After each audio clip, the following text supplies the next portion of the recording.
Hello बच्चों। तो question दे रखा है, let alpha be the root of the equation a minus C x square plus B minus A x plus C minus B is equal to zero where a B c are distinct real number such that the matrix alpha square alpha one one one one A B c is singular then the value of a minus c whole square b minus a c minus b plus b minus a whole square a minus c c minus b c minus b whole square plus a minus c b minus a is ठीक है ना। तो आपको ये equation दे रखी है, इस equation का जो रूट है वो अल्फा दे रखा है और एक सिंगुलर मैट्रिक्स दे रखी है और नीचे जो गिवन एक्सप्रेशन उसकी वैल्यू फाइंड करनी है। तो चलिए स्टार्ट करते हैं। तो सबसे पहले जो आपके पास इक्वेशन दे रखी है हम उसको नोट कर लें, A minus C x square plus B minus A x plus C minus B is equal to zero. और ये गिवन है कि जो अल्फा है इस इक्वेशन का रूट है। तो अगर अल्फा इसका रूट है तो इस इक्वेशन में जब अल्फा पुट करेंगे तो वो सेटिस्फाई करेगा। तो इसका मतलब है A minus C alpha square plus B minus A x plus C minus B is equal to zero. ठीक है, और ये आपके पास हो गई इक्वेशन वन। अच्छा, दूसरी इंफॉर्मेशन जो क्वेश्चन में दे रखी है कि जो गिवन मैट्रिक्स है वो क्या है, सिंगुलर है। तो अगर जो मैट्रिक्स सिंगुलर होती है तो उसका जो डिटर्मिनेंट होता है वो जीरो होता है। इसका मतलब है जो गिवन मैट्रिक्स है उसका जब आप डिटर्मिनेंट फाइंड करोगे that is alpha square alpha one one one one A B C. तो जिसका डिटर्मिनेंट फाइंड करोगे तो वो क्या आएगा, जीरो आएगा। तो चलिए इसका डिटर्मिनेंट निकाल लेते हैं। तो सबसे पहले अल्फा अल्फा स्क्वायर बाहर आ जाएगा और मल्टीप्लाई में सी माइनस बी, फिर minus alpha C minus A, फिर plus one B minus A is equal to zero. ठीक है, तो इस इक्वेशन को हम अपनी इक्वेशन वन की तरह सेट कर लेते हैं। तो यहां से देखिए अल्फा स्क्वायर सी माइनस बी और ये माइनस हम बाहर कॉमन ले लेंगे तो प्लस अल्फा हो जाएगा और ए माइनस सी बचेगा और plus B minus A is equal to zero. ये आ गई आपके पास इक्वेशन टू। ठीक है, तो अगर आप इक्वेशन वन को देखो और इक्वेशन टू को देखो तो दोनों इक्वेशन आपको सिमिलर दिख रही हैं। तो जब दोनों इक्वेशन आपकी सिमिलर होंगी तो हम दोनों को कंपेयर कर सकते हैं। ठीक है, तो अब देखिए यहाँ पे क्या होगा कि on comparing equation one and equation two.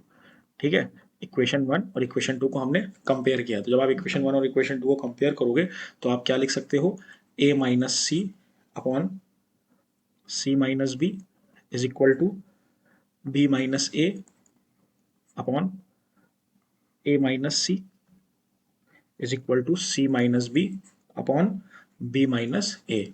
ठीक है, ये आ जाएगा। अब आप क्या करो, सबसे पहले ये दोनों क्वांटिटी ले लो। ठीक है, ये दोनों को इक्वेशन है।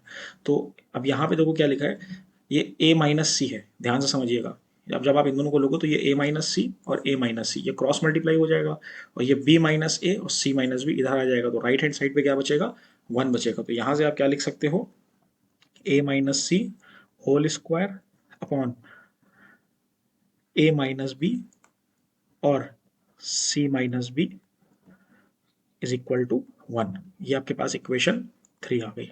ठीक है, उसके बाद आप क्या करोगे, उसके बाद आप सेकंड और थर्ड वाले टर्म को, ये दोनों को ले लो।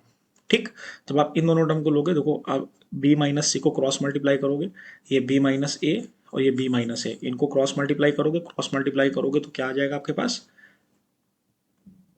बी माइनस ए का होल स्क्वायर आ जाएगा। ठीक है, उसके बाद आप ए माइनस सी और सी माइनस बी को मल्टीप्लाई करोगे। जब A minus B C minus B को, मतलब ये क्रॉस मल्टीप्लाई कर रहे हैं ना, तो ये हो जाएगा ए माइनस सी और सी माइनस बी। तब आपके राइट हैंड साइड पे फिर भी वन बचेगा। यह हुई आपके पास इक्वेशन फोर। अब आप क्या करो, अब आप फर्स्ट वाला टर्म और इनको क्रॉस मल्टीप्लाई करो। फिर पहले आपने पहला दूसरा लिया, फिर दूसरा तीसरा लिया, अब पहला और तीसरा लेना पड़ेगा। तो जब आप पहला और तीसरा लोगे तो देखो यहाँ पे क्या बचेगा, जो ये सी माइनस बी है, वही जो सी माइनस बी है, ये जब इनको क्रॉस मल्टीप्लाई करोगे तो ये क्या बच जाएगा, वन बच जाएगा। तो C minus B whole square upon, और फिर ये B minus A C minus B आपने मल्टीप्लाई कर दिया, फिर ये ए माइनस सी नीचे आ जाएगा। तो बचेगा ये बी माइनस ए और ए माइनस सी। ये भी किसके इक्वल बचेगा, वन के इक्वल बचेगा। ये हो गया आपके पास इक्वेशन फाइव। ठीक है, अब आप ध्यान से देखो, ये वाला जो टर्म दे रखा है, ये ए माइनस सी होल स्क्वायर ए माइनस बी और ये इसके इक्वल है कि नहीं है।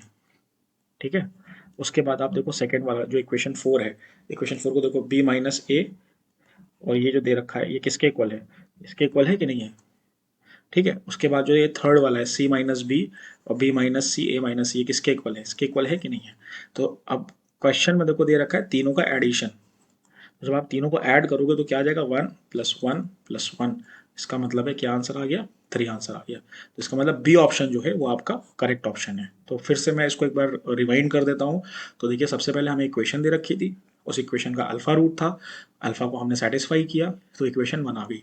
फिर सिंगुलर मैट्रिक्स दे रखी थी, सिंगुलर मैट्रिक्स होती है तो उसका डिटर्मिनेंट 0 होता है, वो डिटर्मिनेंट हमने सॉल्व कर लिया, ठीक है। फिर आपने देखा जो इक्वेशन 1 है और इक्वेशन 2 दोनों क्या है, सिमिलर है। जब सिमिलर होती दोनों को कंपेयर करेंगे, तो कंपेयर करेंगे तो जो इनके कोफिशिएंट होते हैं उनको रेशियो, उनके रेशियो जो होंगे वो इक्वल होंगे। तो A minus C minus B minus A minus C minus B upon B minus A, वो हमने इधर कर लिया, ठीक है। फिर 1 बाय 1 सबको क्रॉस मल्टीप्लाई किया, लेफ्ट हैंड साइड पे 1 आया, फिर तीनों को ऐड कर दिया। तो फाइनल आंसर आपका क्या होगा, 3। इसका मतलब है जो बी ऑप्शन है वो आपका करेक्ट ऑप्शन है।